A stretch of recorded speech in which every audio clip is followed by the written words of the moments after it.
kita kita parparisi Pagkintang ating lauti Sobyang yalati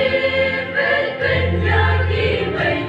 Akan nushishas ngau shirken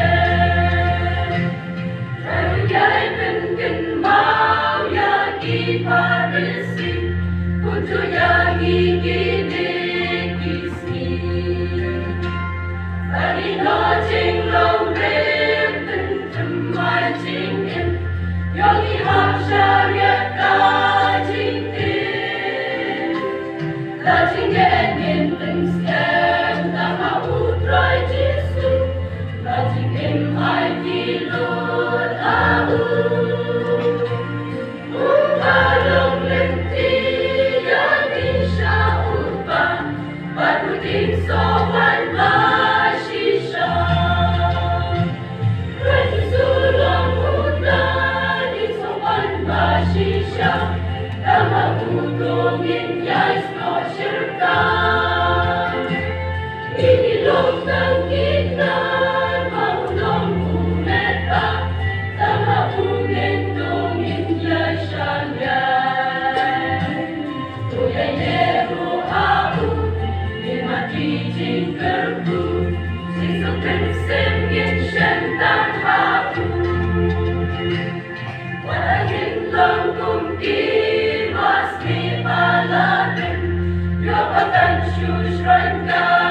jing in Tugin lang kung kita kiwas ni teman Galut balaban biay neutral Dema udah shishan Yung nabanle Singin angni hasla perde Damar ulang ka Jing jing shisha Padu siang yang isya upa Raja sulang uta Di sopan ba shisha Tama utungin yas no syirka Hihilong ng gitnan Maulong umeta Tama ungentungin yas syalyan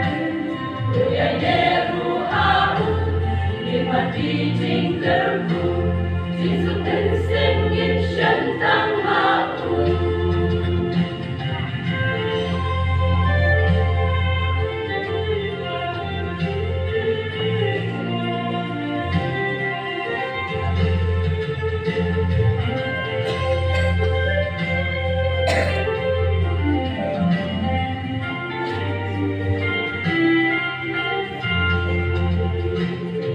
Ikut restanto ninda sumata Singay lenti ban on batra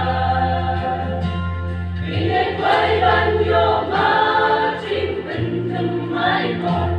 Manatis kibat man kipon Yaka ding ulen sim Bakoy kari baitan Sa shisin mangi kway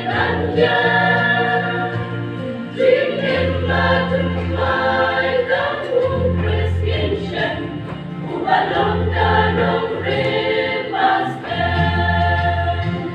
Raja sulang uta